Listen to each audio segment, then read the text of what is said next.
Paul Graham from OptimalBody.ca. Today I'll be talking about how to stop overeating. It's important to understand overeating and figuring out how to stop overeating is a complicated topic. Today I'm going to go through one specific technique that is hopefully going to help you to stop overeating. It's important to understand though, because it's so complex, you're probably going to need different strategies at different times. As well, different strategies are going to work well for different people. This is a cool technique I picked up from Precision Nutrition, one of the companies I've studied with. I've found over the years with clients, this has been a really helpful strategy in helping them figure out how to stop overeating. It helps them develop better awareness around specific foods and how they're reacting or responding to those foods.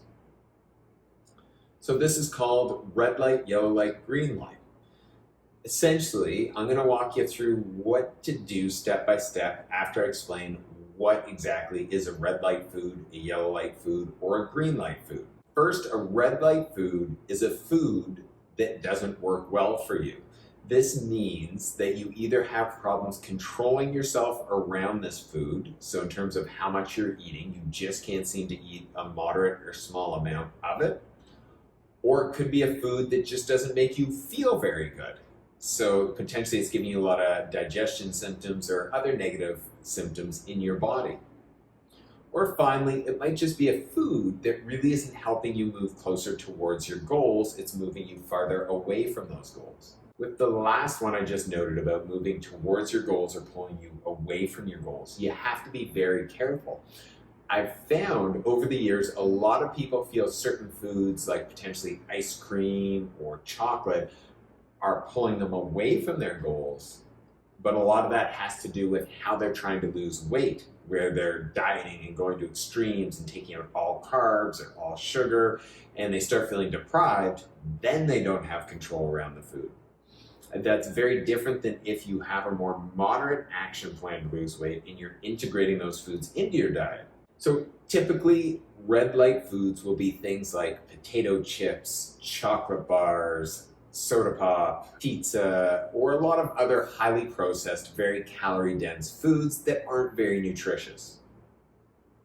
Having said that, you can have healthy foods still fall into the red light food category for you. For example, cheese can be a healthy food. However, a lot of people, it might give them digestion issues, or they might have problems controlling how much cheese they eat. And they just seem to lose control and overeat anytime they have it.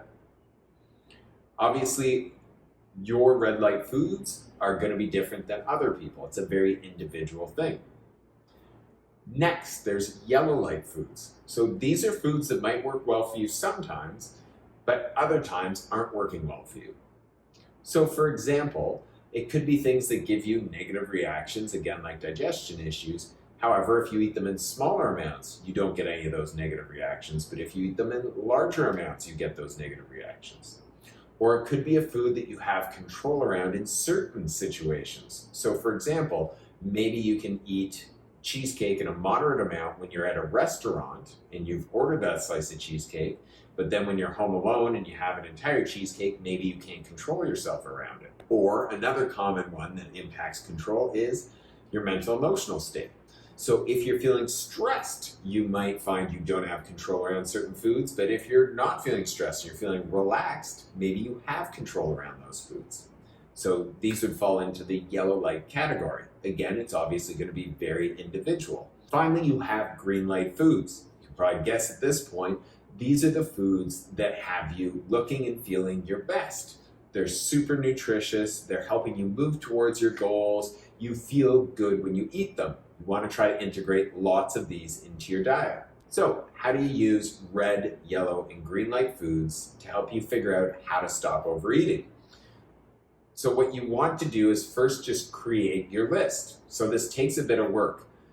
Most people want to brush over this part and put in the work because they want to try to use more willpower to push through. Instead, what I found works best to help with overeating is to actually start to get better awareness and start to develop the tools to manage and deal with it. So the first thing you do is get out a piece of paper, make 3 columns.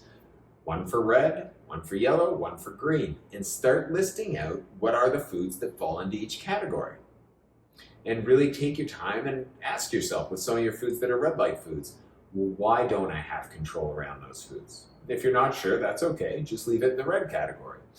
It might help you to develop better awareness, and you say, oh, you know what? Actually, I have control around ice cream sometimes. If I go out to an ice cream parlor and I get 2 scoops of ice cream, I can eat that and feel satisfied after. But when I'm at home, well, it seemed like I wind up eating half the tub or the full tub. So you want to kind of look and try to figure out, well, first, what category does it fall into and why? Make sure if you're putting it into a red light, it actually belongs there. It's not a yellow light where sometimes you have control. So once you've created your list, hopefully this is already starting to help you have better awareness. One of the biggest things with overeating is understanding your triggers around that. I'll have a separate video which is going to talk more in terms about emotional eating and triggers around those things. That'll pop up above my head. So from there, what you want to do is look at your red light foods. Are there any of those foods you can take out and remove from your household? A lot of people are living with other people in the household, so you might not have control and be able to take those foods out. If you can, you want to try to remove those foods. Let's say, for example, you have potato chips in your red light food category. You have no control around them, but then your partner absolutely loves potato chips and needs them in the house. So obviously removing them might not be an option. You can have a conversation with them and see, but if they're not comfortable with that, it may not be an option. So then what do? Well, you can use other strategies, things that require more of a barrier to actually eating the food. So for example, you could ask your partner to keep that food somewhere separate in the house that's away from all the other food. So that way you're not visually seeing it and tempted by it.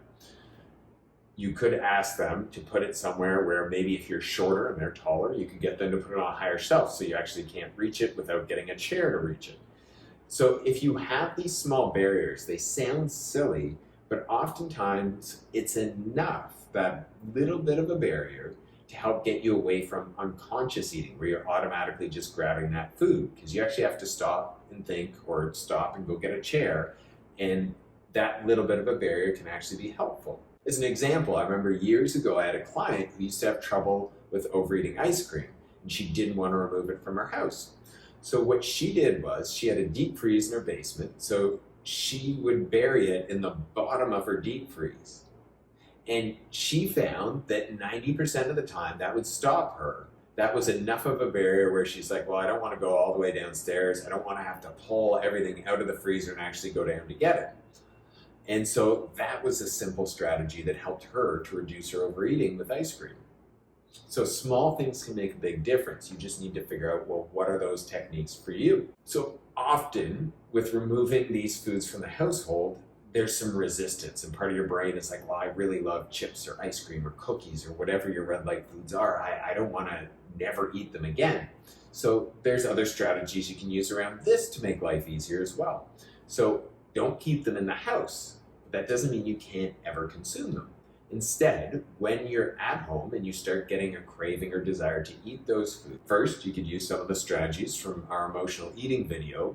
If that's not helping, then what you can do is go to the store, purchase a serving size of that food, and bring it back home. Again, there's that barrier of if you want to eat more, you have to go back out to the store, which is usually enough to decrease your brain's motivation to want to eat that food.